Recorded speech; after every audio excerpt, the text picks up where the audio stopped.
Day. All right, welcome everybody. Oh, I forgot about your gift. Look at this gift Aj gave me. It's one of those little like things that drips the oil. It's one of my favorite. I have one on my It's desk nice. right now, actually. I'm just gonna hold on to this. Just gonna hold on to this. You just gotta flip it every once in a while and you just zone out. All right. So today's bird of the day. Aj gave me a couple bird species, but this one I kind of was talking about and got a great photo of, and it's a great little bird. I wanted to do. Aj and I are both passerines. Passerines are, of course, your small little songbirds, ranging everywhere from tiny little wren to a raven. And this one is definitely more on the smaller side. I mean, real small, like finch small. Maybe not a little bigger than a wren, but these guys are small. They're cute, and they're warblers. Today's bird of the day is the yellow rumped warbler. And this is not the right size. There we go. Yellow rumped warbler. Look at them. Just tiny little cuties. Which is kind of funny because I really think they should be called like yellow armpitted warblers. Based on where the kind yellow of is. My thunder here. But I have to say, this is a very special bird of the day. With the exception of one of the slides, every picture in this presentation was taken by me. I took pictures of them because they sometimes come and visit me near where I live, and I got my camera out. So like this picture right here, I took this picture. And springtime, obviously, because you can see the trees are starting to bud. That's the best time to get pictures of these guys. You gotta teach me photography. I am awful at it. Well, step one, get the right camera. Ah! Already failed. Get yourself a Nikon Coolpix. Like the newest ones, I think, are like the 1200. But if you can get a 900 or 1000 used, then you can get it for like $200 to $400, and it's gonna be all you need. That's what I do. Because brand new, those cameras are like $1,500. But get a used one. Pain. I know. So expensive to like birds. Yes. Here's another right little one. This is a female on the right there, I believe, because her feathers aren't quite as bright. The males have more. The males have brighter yellow and darker blacks, and the females are kind of more muted. But yeah, tiny little guys, 4.7 to 5.5 inches long, and that's the full distance from beak to tail, tip of tail. So as you can see, they're just kind of round and stout. That's only a couple inches in terms of body size. 7.5 to 9.1 inch wingspan. And again, their wings go out quite a bit of distance. They're still pretty small little fellers. I mean, they weigh less than half a pound. And by less than half a pound, I mean less than half an ounce. So like less than half of 1/16 of a pound. They weigh nothing. These guys land on your head, you probably wouldn't even feel it. Except you probably would, but they're little guys. Short lifespans, but actually kind of longer for smaller birds. They average about 5 years, but the oldest banded one ever was a little over 10 years old. But yeah, little birds don't have long lifespans. And 5 is kind of like if they reach adulthood. Unfortunately with little birds, that first year is brutal. Brutal for little birds. It's a dangerous world out there. And as you can see, they are a bird of North and Central America. So in the winter time, they're going to be hanging out in, Mexico, Central America. They even take a vacation to Cuba and Jamaica. And some of them even hang out in the Pacific Northwest during the winter. But then they love Canada in the summertime. Excuse me. And then, the yellow region is where they're going to be doing a lot of their migration. So you kind of see that breeding range goes just kind of down there to, like, the breeding range and migration range. Basically, that line cuts right through the Twin Cities.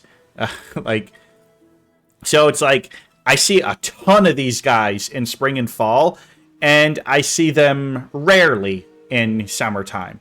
However, I was up in northern Minnesota a few weeks ago, and I got a good picture of one. Because I was very much firmly in that orange region. Yes. So yeah, I said they're passerines, and you can read their taxonomy stuff. Basically, the family Parulidae is warblers. That's all you need to know. That's all you.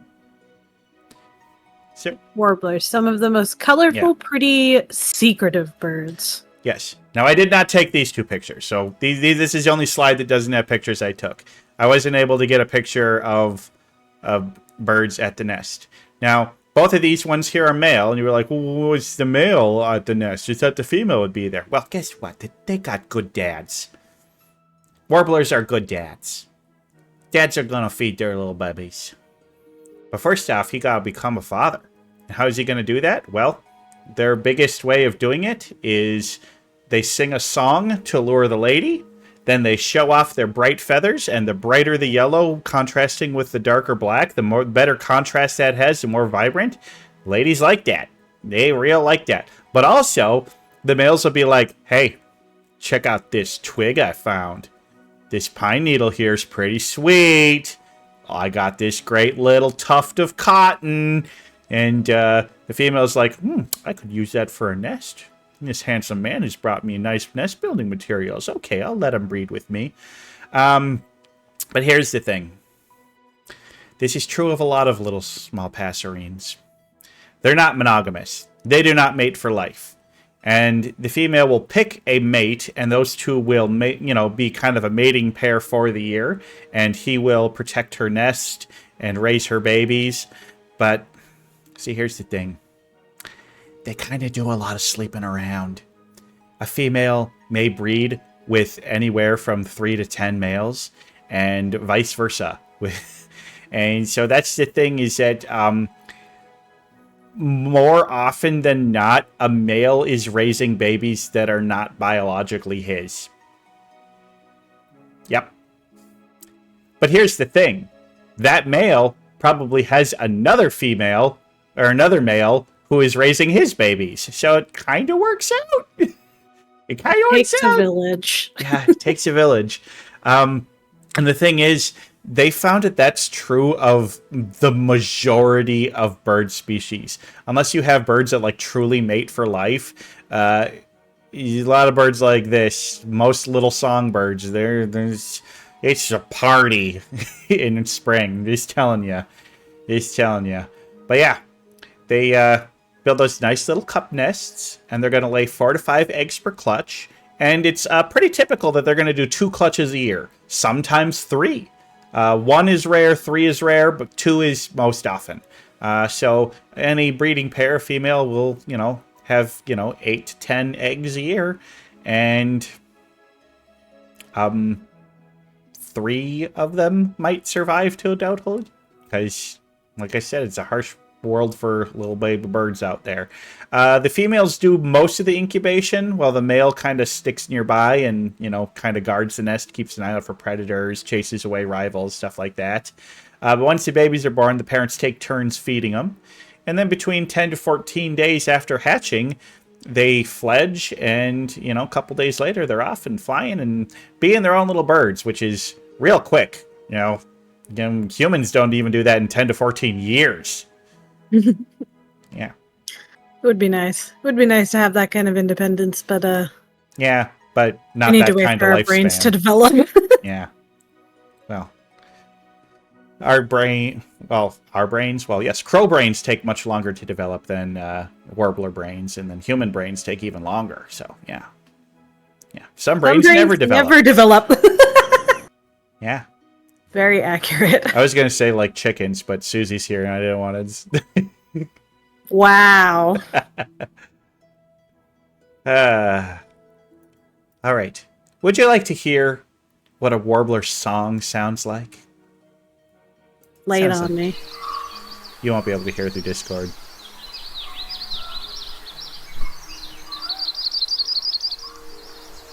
Ah.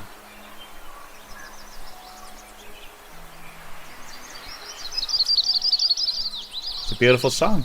Kind of a warbly song. He's so pretty.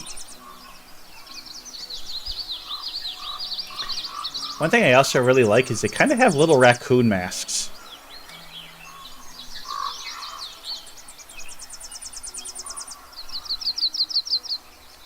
Very pretty little birds.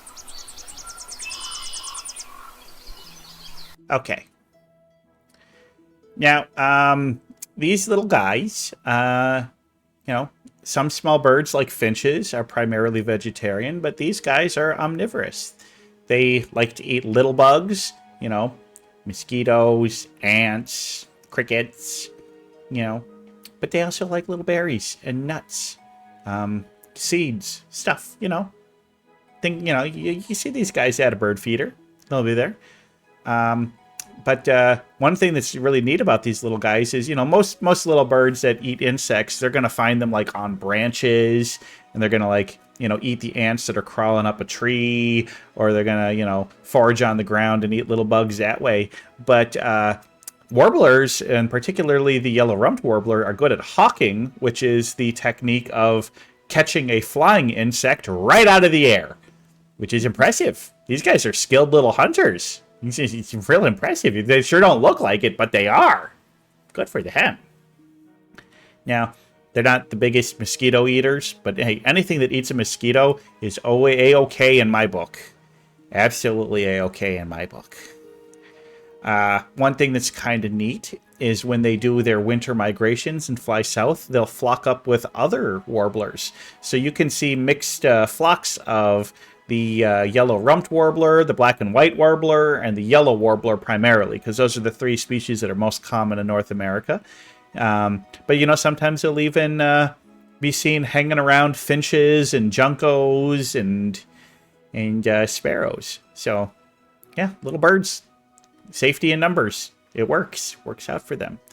Now, here's another interesting thing, is that these warblers actually will stay up in winter a little longer in northern Canada, and they will do, you know, higher latitudes than other warblers, because they have an interesting ability where there's certain berries that grow on pine trees up there that are kind of waxy and tough, but they have the ability to digest them that other birds do not have. So they can eat things that other birds can't eat, but it also lets them kind of say like, well, we're in this territory with a bunch of other bird species, and we're the only ones here that can eat this kind of food, so we're just going to let those other birds have the other stuff, and we're going to eat these because we can, and you guys get a tummy ache if you eat it, and we don't. So that's kind of neat. It also lets them forage up higher up, and apparently the males tend to forage higher up in trees than the females do, which is kind of interesting. Yeah, it's very neat. Their eating ability is much better than others. But other than that, there's really not a whole lot more to say about them. They're a simple, little, cute songbird. There's really not a whole lot more to say about them, is just because, I mean, they're not the national bird of any country or a state bird of any state. There's not a whole lot of folklore resounding around these little guys. They're just cute little songbirds doing their own thing and eating whatever the heck they want to eat. And luckily, that also means that their populations have remained stable, and thus they are species of least concern. Not endangered! Yay! And so, now we'll go to my final thoughts. This is a baby. Look at this little baby. I took this picture. This is one of the greatest bird pictures I've ever taken. Look at that beautiful photo. Look at that little guy. That little baby. This guy's a fledgling. This guy is probably only like 3 weeks old when I took this picture. What do you think, Aj? Just a little face for me. He's got a little face. Having fed lots and lots of babies, they just, all you see most of the time are their mouths, and then when they're full, they just close their mouths. They have these little smug little faces and just snuggle up. Oh, so cute. They're so cute. But also just the way that this guy's framed in the photo with the pine needles. I mean, my God. I got lucky with this one. The colors are great. Oh, yeah. So good. So good. Such a beautiful place. Taken up in central northern Minnesota. And I was out birding, and it was actually a really hard time to bird because there's so many leaves everywhere. So there's birds everywhere, but I can't get a line of sight to them. But this little guy just sat perfectly still for me for just long enough I was able to snap the photo. What a good little guy. And you may be like, are you sure this is yellow rumped? I'm pretty sure it's a yellow rumped. It's either that or a black and white, but we're pretty sure it's a yellow rumped. But the thing is, they don't get those yellow feathers till they're like a year old. So the fledglings don't have the yellow yet. And most of his features look a little bit more like a yellow rumped than a black and white, but there is a small chance I'm wrong on this one. And if I am, then it's Bentai's fault. It's those smudgy little babies. They're tough. I just realized that me holding this container and it being halfway off the screen, it looks like I'm holding an alcoholic beverage. I know. I've been thinking. It looks like you're drinking like a Sex on the Beach or a Mai Tai there. I need to start making cocktails that are named after birds. Cocktail? Cocktail. All right. Well, you have any final thoughts about the yellow rumped warbler, Raj? Underappreciated, but little secretive buggers. If you ever get into birding, warbler time is great. It's an explosion of different species to learn, but you gotta learn them so much by their songs, because you hardly ever see them. They tend to hide themselves in those leaves. Yeah. And April and May is going to be your best time to see them. Mm-hmm. Maybe they seem to pass through a little more quickly in the fall. But there we go. We're going to call this bird of the day done. We're going to get back to answering more bird questions.